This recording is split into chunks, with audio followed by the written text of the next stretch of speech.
how are you feeling today, Alex? What brings you into counselling? Well, I'm feeling today a bit antsy. Feeling a bit antsy today, a bit distracted. What brings me here? Well, a mate told me that I should come in actually. I was sitting talking to her at a bar, and she reckons that she's seen a counsellor to stop her issues with gambling.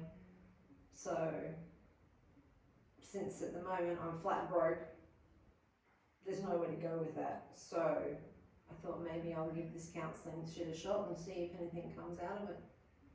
Alright. Well, good job on being here today. It's not an easy step to make. No. Going to counselling for the first time. No, I nearly walked out twice in the waiting room, so. We Yeah. made it this far. So Yeah. Awesome work. Thanks. Alright, so you mentioned the gambling Yeah. and the kind of feeling rock bottom, I suppose. Mhm. Feelings of just. Nothing. Mm-hmm. Would you like to elaborate on that a little bit more? So has it been something that you're doing currently, you're gambling? When was the last time that you... About a week ago. About a week ago, and now I've got no money. So, I can't keep living in this cycle, do you know what I mean? And it is a cycle, it's just going round and round and round. Okay. Getting paid, gamble, no money. And I keep thinking that, you never know, I might just make the big one, and then I'd have heaps of money, but it very rarely works that way. Mm-hmm. Although sometimes it does, and that's what I think keeps me going back. That little, chasing that little... Yeah, and then that $1,000 might turn that 500 into $1,000, and away we go. See, so it was worth it, but then it's not worth it. Okay. So I think in regards to gambling, it's obviously maybe like the thoughts and the feelings and behaviours that have led you to this, and I think maybe that's where an important part to start for this session today, especially considering it's your first one. But kind of going into that a little bit and looking at maybe some of your triggers and some of the things that you can do instead of. Have you ever heard of cognitive behavioural therapy before? Yep. Alright. So CBT, it's also known as, is a very, it helps with unhelpful and really unhealthy thinking, feeling and behaving. So it focuses on the ability to change, so whether that's your thoughts, behaviours, feelings, all of it, you're able to change it, you just have to be willing to do so.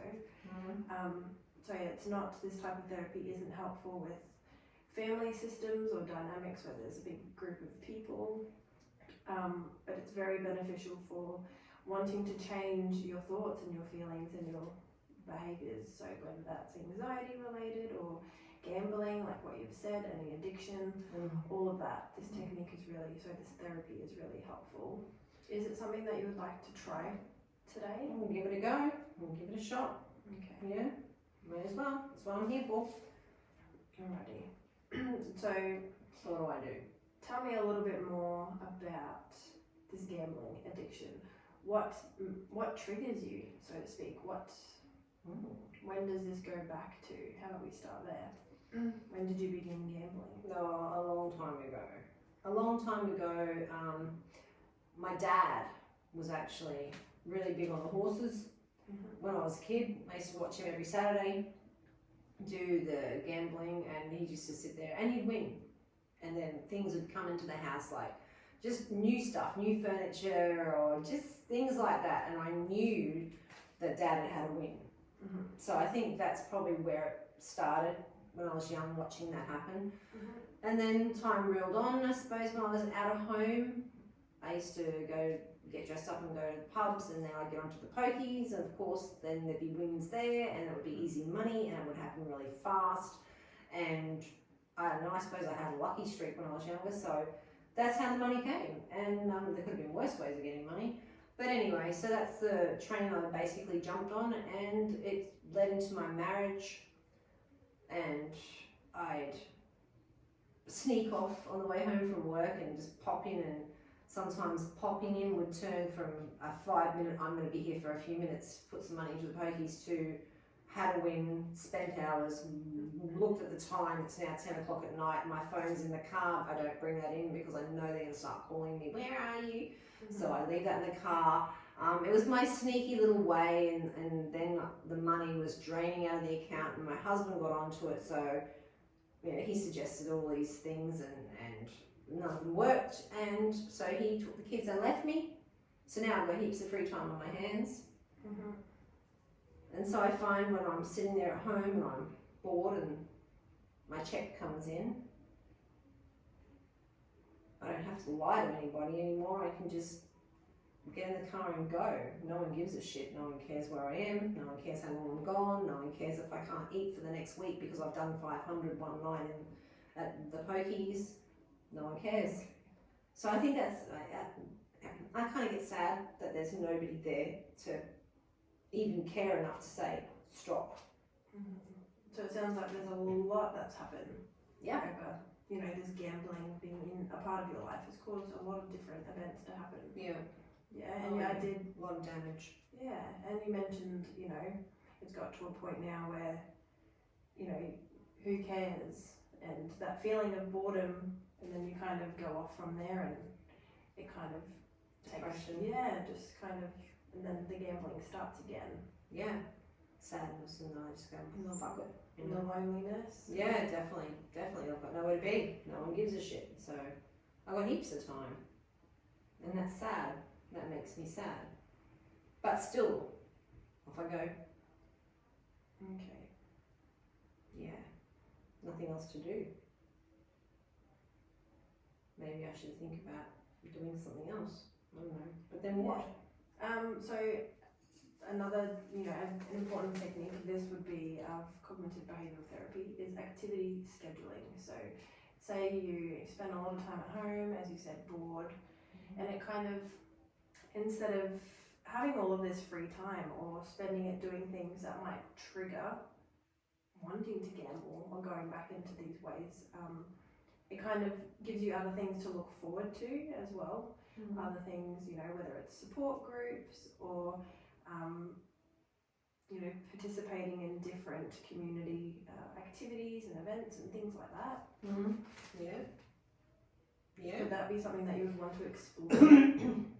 Explore, yes. Commit to, not at this stage, but I'd explore it. So what? Yeah, so even, instead of when you feel like that boredom, that need to go and gamble, what if you instead picked up the phone and were able to call a friend? I know you mentioned that you don't really have anybody at the moment. Maybe finding outreach programs or things happening within the community that you can participate in. Like what? Like gamblers, anonymous sessions and things like that. Which are Heard all about them. very, very common, especially, it's local. If that's something that you would want to look into, I'm happy to refer you on. Yeah, I consider that because they're people like me, aren't they? Exactly, people that are, the same journey as you, navigating the same things and the same feelings, and, it'll be really beneficial for you to, be able to pick up the phone and to, talk to these people that know what you're experiencing. Because it's hard, it's tough. It's tough when there's no one that gets me. I know I can come and speak to you, but that too costs me money. Do you know what I mean? So I just like, if I could call somebody, or I don't know, just somebody who understands that feeling when it comes, the feeling of that, the sadness that leads up to the feeling of basically running away from myself and being mesmerised. I don't have to think about it anymore until I'm broke. So just backtracking a little bit, you mentioned the constant running. Yes. So is there a particular feeling, emotion, maybe past experience? What is it that Alex is running from? Emptiness. I feel empty without my family. I feel empty without my children. I feel empty without my husband. I feel I have no purpose. I have no purpose. Like, what's my purpose? Okay. I don't even have a job. So I've really got nothing to fill my time in with. But I just miss my family. I miss my children. I want my children back. Yeah, absolutely. I can feeling of emptiness, especially after having been through what you've gone through. I do. I feel very lonely.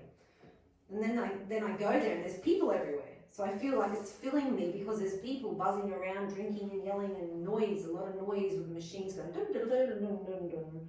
Yeah. You know, so it's the noise that just fills my head, so I'm not so lonely anymore. Even though.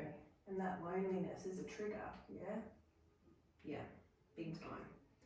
So yeah, maybe support group would be a good thing to surround myself in people that know what I'm feeling. Absolutely.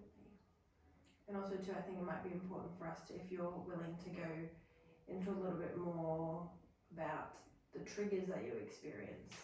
You know, you mentioned boredom is one of them, massive one, and that, you know, contributes to this feeling of emptiness and loneliness.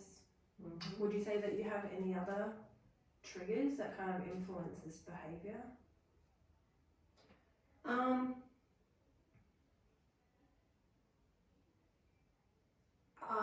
It's like an addiction to a rush, if that makes sense. It's like that rush of when that machine starts to ping and the sound that comes, a bit like my phone, when my alarm's set to get up, it's the same sound. It's like a sound that triggers, like those machines going around, and when you get a wind, it's the same type of thing, and it's like that rush. It's like a hot rush that goes through your body. It's that sort of thing, like that's definitely a trigger. Like that rush feeling is a trigger. It's like I speed up. So desiring that. So it could be adrenaline or something, I don't know. Maybe it's an addiction to adrenaline as well. Okay. Maybe, I don't know. So a desire to experience that feeling again. Yeah. Yeah. Yeah, so I don't know how else would I get that adrenaline rush? You know, like, what else could I do that would do that? You could look at, say, you know, may I suggest looking at different outdoor sports, looking at exercise, anything like that. Yeah, do you have anything that interests you in that regard that would be an outlet for that feeling that you keep desiring to I like experience? tennis. I like playing tennis. Haven't thought about that. I used to play tennis a lot before I had the kids. I was quite fit. So what if Alex was to go back and start to enjoy that again? Hadn't thought about it till now. Could be an idea. Another way of meeting people too. Yeah, absolutely. Might make some friends. Yeah. It would be an outlet, it would be a way to make friends, all of the things that you're feeling. I think it would be quite helpful to do. Could even have a little think about when you know, when you get home, taking out of this space, maybe your homework could be, you know, before the next session, to have a little think about what it is that you enjoy doing. What it is that, you know, and we can brainstorm together and figure out other ways for you to have this outlet of energy of. Yeah, I can might think about it and bring it to you, and then we could talk about it. Definitely. So it's something that you need to, you know, figure out on the spot right now. Good. We've got plenty of time. Okay, and I'll just take some notes down maybe and bring the notes in. Would you like me to do that? Yeah, that would be really helpful. That way we can see it kind of playing out, and that's something visual for you to see as well. Like goals, type of thing.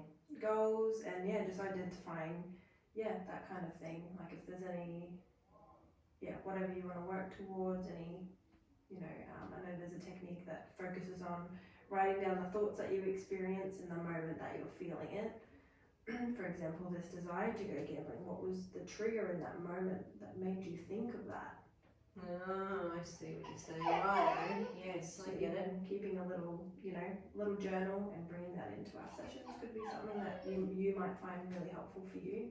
Okay, I can do that. I can definitely do that. Yeah. Okay, well I can work at that one. Alright. Yeah, I'll do that. Okay. Alright, so there's a bit of light at the end of the tunnel then. There is, there always is. Okay. And again, a little bit better. You know, you did so well coming to the session, and I was definitely on the back foot. It took a bit of guts to come. It's not an easy thing to do at all. It's like admission that there's a problem. Absolutely, and that's, again, you know, acknowledgement and then acceptance of it is the first ways to move through it, so. So I feel like I've, a bit more